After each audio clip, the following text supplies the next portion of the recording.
200 million or 250 million buying an aircraft. It makes me feel very old. Appreciate, for example, a lot of the hotels now outsource their All between UAE and Qatar and Oman. Great. Good afternoon, everyone. My name is Ron MacLean from here from NHI, and I'm delighted today to be joined by Nabil Zadjali, a tourism expert here in Oman, but very well known for his previous role as the general manager of the Al Bustan Palace Hotel. Yeah. Welcome, Nabil. Really good to have you. Thank you. You're not an easy guy to get a hold of, so it's really good that we got you here. Thank you very much. I So really appreciate it. no, it's we've known each other back and forth for many years, and it's really good to get you a chance to sit down and just have a discussion. So we were just saying, actually, we said last year was big year for Oman. It was more rooms, new rooms opened than any other previous year in history. I'm not sure about history. I'm not sure what the numbers are that, but first of all, thank you for this opportunity to be able to sit and chat with you. Especially, we haven't seen each other for a while. So. Sure. I know for a fact that last year the achievement number of rooms opened in the country exceeded the target of the Ministry of Tourism, which was a great achievement. And we have rooms. Now these rooms need to be filled out, which is sort of talking to the people in the industry. Yeah, everybody is, the trends are positive. We're not saying they're negative. It's just they're not achieving what they would like to achieve due to everybody's going on the same market. The limited accessibility right now to the country it's like a challenge, and that's a resolvable thing. It's not a. Do you think they got the balance right with the because the previous policy is very much 5-star buildings? Is it kind of being rebalanced, or is it even more? Because I mean, the latest openings, the two big ones, obviously being 5-star. Yeah, of course, but these have been planned years ago. I think that's a business decision more than a policy maker's decision at this stage. You got the investment, you decide what market you want to go for. Yeah. And if you have the property for it that suits it, you do it. It's a business. I think if we're going to go to 5-star, 4-star, whatever, it's more of a business decision. Sure. Locations where it's going to be. Yeah. I know that probably now, I'm not sure, but I heard that this is enough. I'm not sure they're going to give more licenses for 5 stars more than what's being given right now for Muscat. For Muscat, okay. Does Muscat need more resorts? I think yes. There's no issue for that. But does Oman need more hotels? And we need to focus on developing hospitality products within the governorates and all that. I think there is already are going ahead with that. And there are so many master plans for each governorate. Like you're looking at the interior, the mountain area, the Lofar region. So there is, and there are now fairly diverse accommodation products. Yes. Fun ones available that are more tourist rather than business orientated. Yes, there are. Like in Alhambra, got a couple of these old, boutique or houses. Or sure.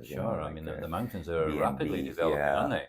B&Bs, you have beautiful camp, luxury camps, and not so luxury campsites. So it's coming, and I hear a lot of people now working towards investment in RV parks, because the trend of driving these recreational vehicles going around, the trend is picking up.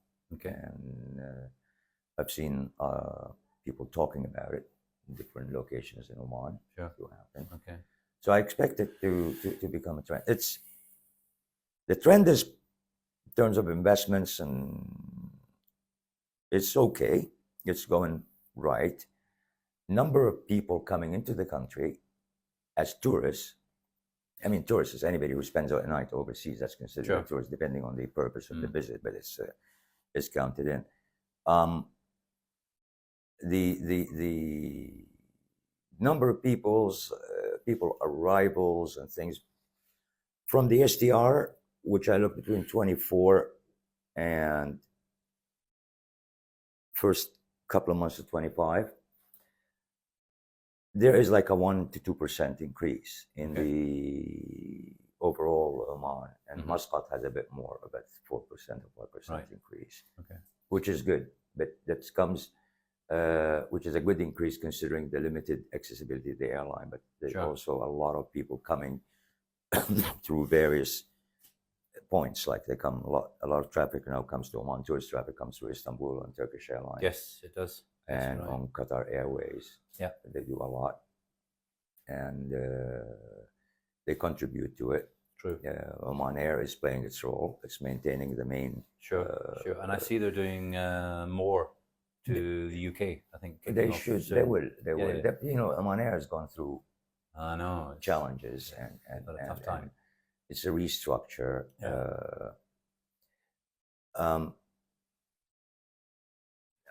I personally was in Oman Air. I remember Oman Air. Yes. We built Oman Air basically when it was nothing. Oman Air was just basically a thought, a concept, right, or a decision taken by the minister, and we went ahead, and I was part of the team that worked on it. I'm not going to go into my understanding of what's going on right now. The country is going through a financial restructure, and they have a structured plan to achieve. There's a school of thought that says we need an airline, a strong airline, to develop tourism. Another school of thought says no, we really don't. And a lot of people in Oman, they have that split. Balance view, yeah. Can you have a thriving tourism industry without a strong global airline to back it up? Yes. You have we have a great airport. But what we do is that if I don't want to spend 200 million or 250 million buying an aircraft, you know, depending on, of course, the big ones. I'm not talking the Airbus, the A320s, and these are like below 100 million, but the others are above. You don't want to spend that, but you want to bring in people. So the equation is as follows. Now, I'm promoting Oman as a tourist destination. Yet I'm shrinking my airline. I'm looking at other airlines' perspective because I'm going to bring another airline. I want the other airlines to be encouraged to come here. Sure. So okay. When we assess a sector, we'll assess first of all its tourism, whatever they do, its potential, its marketing thing around, of course, the political stability, all this, pricing, all these safety and economic elements associated with it. Then who goes to it? Yeah. Who goes to that? What triggers? Why would I want to put the investment and I don't have anything that guarantees me a minimum number? So it's a risk. So in order for me to be able to work with airlines, with other airlines, to encourage them to come here, I got to work on several factors that involve risk sharing, you know, concessions on fees and things like that. So still, it will cost us, but it's not going to cost us maybe as bringing like a fleet of 20, the whole thing, 787s and or 50. You know, you can do that. You can. The idea is that to have the strategy to work towards it and target the airlines and work on what sort of risk sharing model to work with. So right now, I don't know where we are because I'm not involved in the area. But yes, we can do it. I'm sure there's a lot of thought because, and I take your point. It's interesting because I know there are other parts of the world maybe, but if you look just within this very small, between UAE and Qatar and Oman, and there's a lot of very high-end airlines who bring in people into the region. Yes. And I suppose maybe you could sit back and say, well, we don't have to do our own one because we've got all these other ones. These guys around, we could work. There's so many Yeah. many accessibility models you can work Sure. with. On route, on air, on so many, because you can use now the strength that the region has. Sure. You can extend the sector. Like I remember during those days, we signed a code-share agreement, not code-share, a block seat arrangement with Swiss Airline, Swiss Air. And they had the fifth freedom right as well. We gave them because it operated. So we would operate. Our flight was Muscat, Dubai, Zurich. Right. Dubai, Muscat. That's the route, where we guaranteed certain number of seats on each class that we will pay for. We'll sell it. We're paying for it. Sure. And that's how it started. We signed a code share agreement with KLM to extend their route from Dubai to Muscat. Okay. So they arrived, like for example, Amsterdam, Dubai. And then we get them to extend Dubai to Muscat. This is back in the 90s. Sure. Extend Dubai back to Muscat. We were the code-share partners with KLM.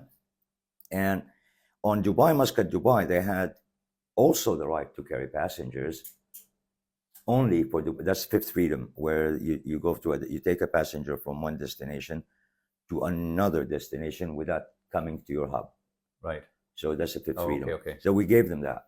Got it. This freedom we're given, and that was good because we didn't have the aircraft. We only had 2 or 3 aircraft, so we needed to work and we needed to reach other places. So wow, that's how we worked with it. When you say back in the 90s, I'm sorry, it just makes me feel very old. I came here in the 90s. We used to Oman say it back Air. in the 50s. Yeah, well, Oman Air started in '93. I remember that. Was it just 93 it started? Because I remember there were just small aircraft in the beginning. No, that was before that. The small aircraft, which were the just internal F-27s, they were mainly PDO to serve the PDO and the oil fields. Yes, that's right. Yeah. The first one was 737-300. Right. Okay. No, I do remember the which beginnings. We got it from ANSET Australia, ANSET Worldwide. We leased it. And it's a fascinating story to be part of setting up a complete I know, it was airline fun. like that. Those days was Have fun. you ever written anything about it?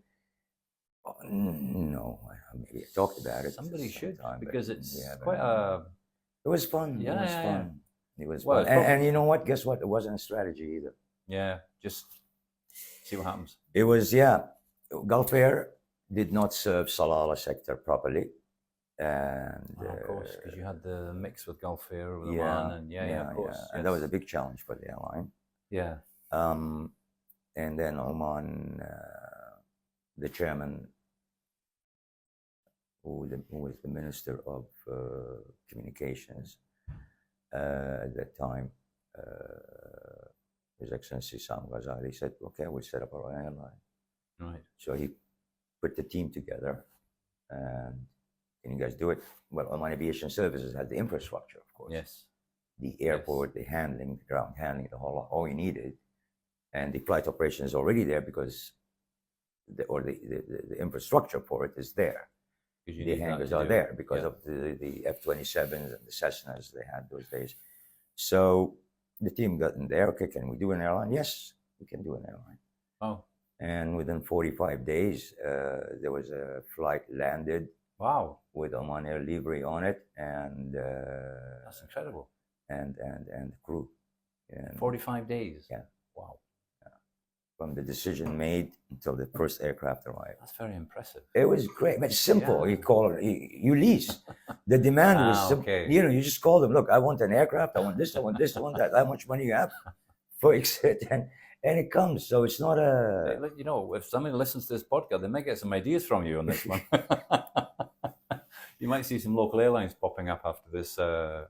It's setting up an airline thing is easy. It's managing it afterwards. The yield. I'm sure. Managing and the demands and the expectations of public is enormous now. It's huge, and there's so much of it available. There's a lot of thoughts. I hear a lot of people, but now we have Salam Air, which is I feel Salam Air and Oman Air that it's the same, but it's maybe different now. Yeah. Same issue we had with Oman Air and Gulf Air when we first started.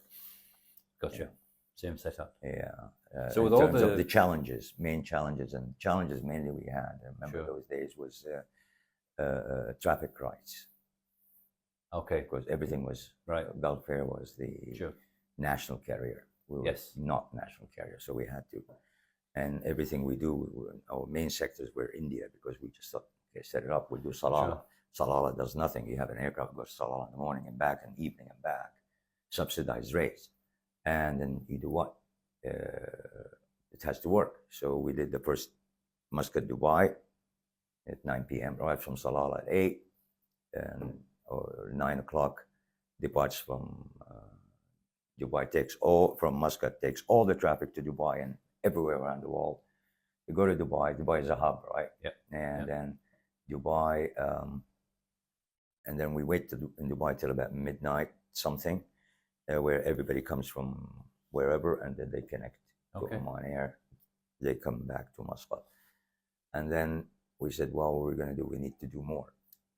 So we did Trivandrum, which is South India. Yes. And we timed that to be after the flight coming from Dubai. So 1 o'clock. You have one aircraft. What are you going to do?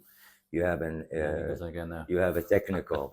You're stuck in the middle, calling every airlines and region. I need help. So we had to say, okay, we need another aircraft.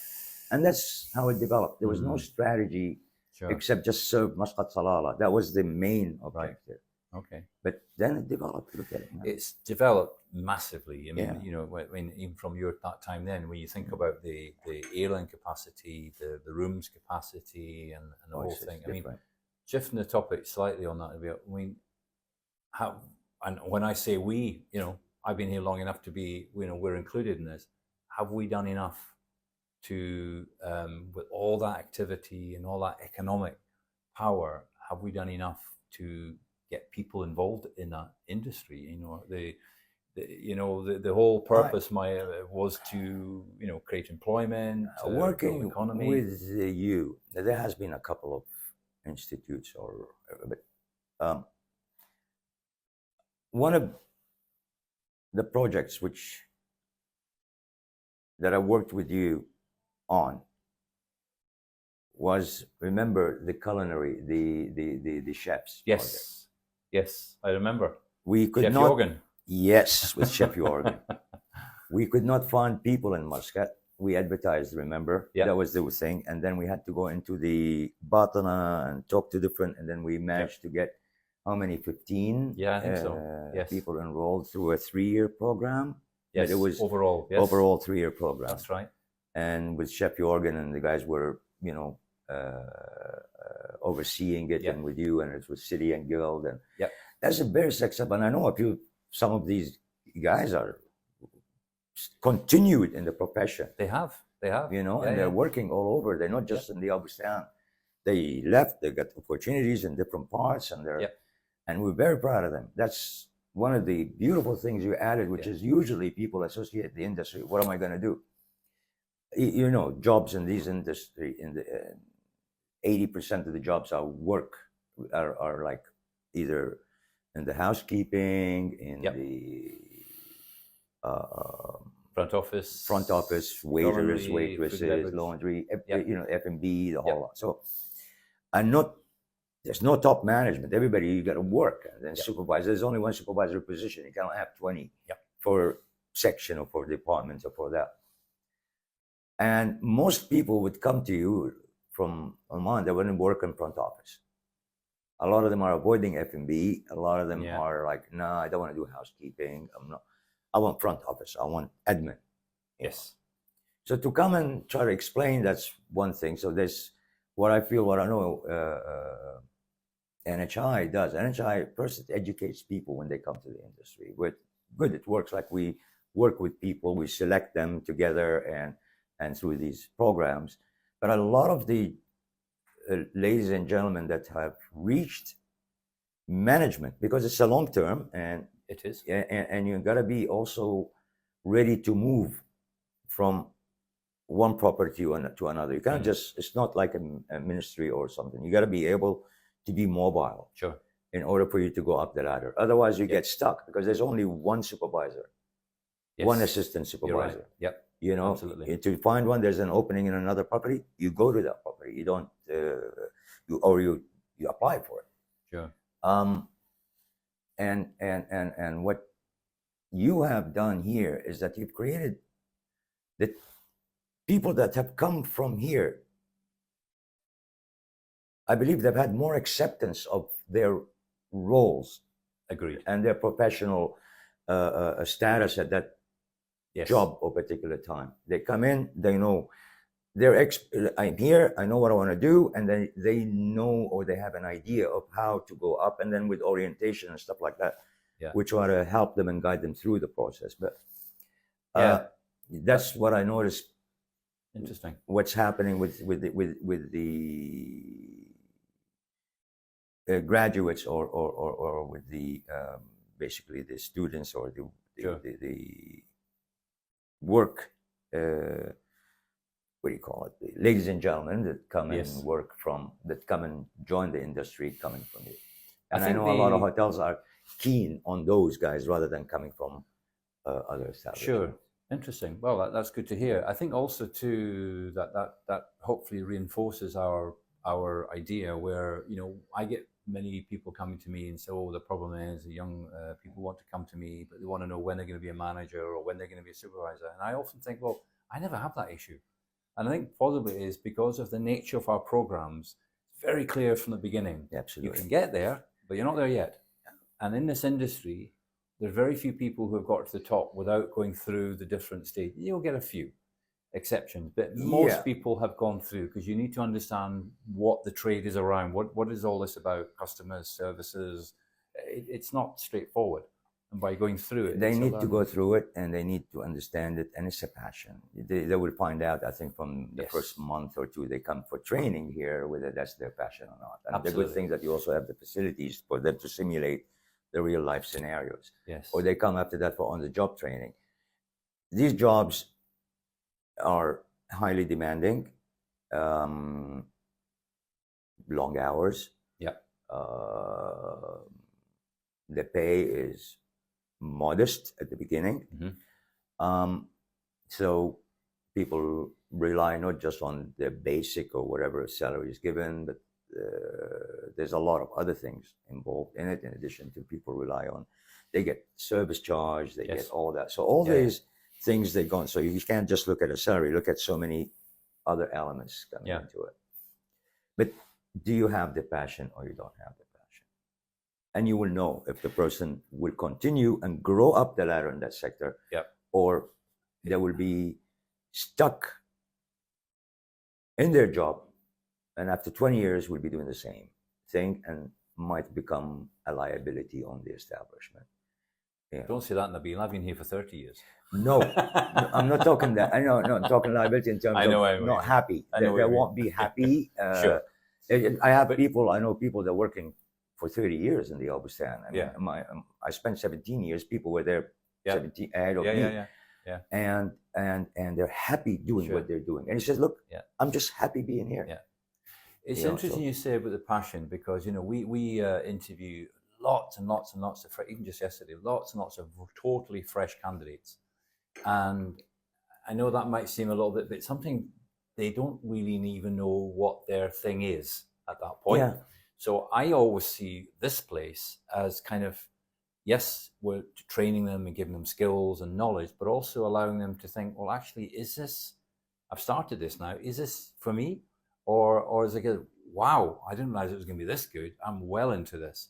So this is the point where you learn. I mean, I actually remember as a 16-year-old having to decide what I was going to do. By that time, I'd done a few years in a hotel. So I was reasonably confident. The last thing I wanted to do, absolutely, I don't know if I should put this on tape or not, was hospitality. Until I got to about 17 and I said, actually, no, I'm actually quite good at this, or I was. And it is what I want to do.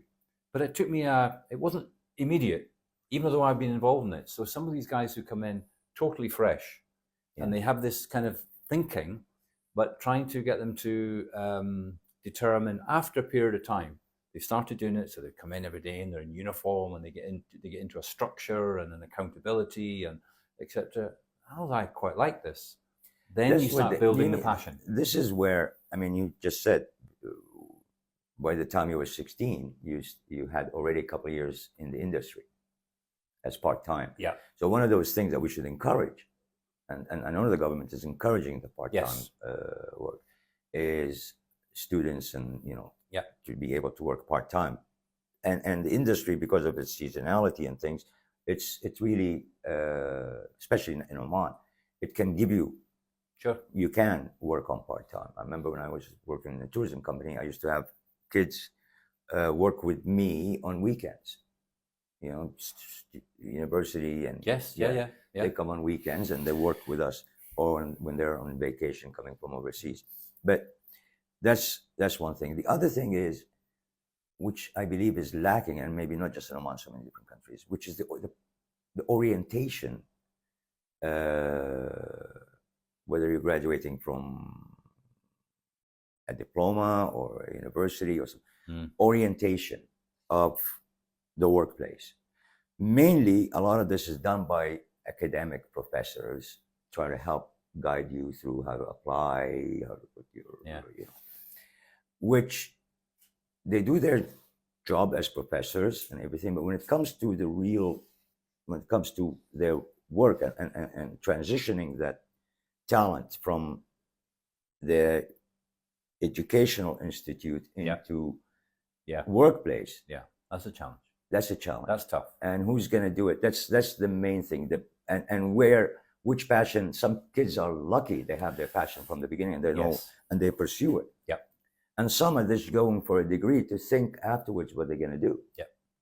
Yeah. That's true. I know a lot of people have hospitality degrees, but they say, "No, I don't want to work in hospitality. I just wanted it because of the degree. Yeah. At least it demonstrates I've achieved something. I have a bachelor's degree right now, so I'm sort of an achiever, or people can trust me when I apply for a job." No, you're right. I actually thought we joke sometimes. I think actually the hospitality industry sometimes is a little bit like an army boot camp. You know how some countries put all their people through 1 year of army service. I said, put everybody through hospitality for 1 or 2 years. We'll sort everybody out, because it is a very structured industry where expectations are measured, and you do it. So it is, and we continue to do what we're doing here at NHI. We are constantly looking at ways to improve how we can, access the thinking of youth to make sure that we are we are fitting with what they want. We have very close liaisons with industry. We had a big 5-star hotel here this morning. They brought 10 of their team down this morning to talk to us and explain. We have regular visitors coming in to talk. So I think if we keep going on that path, then we start creating, the momentum you're going. Yeah, and in addition to that, having people like yourself talking about the industry, bringing in previous alumni success stories.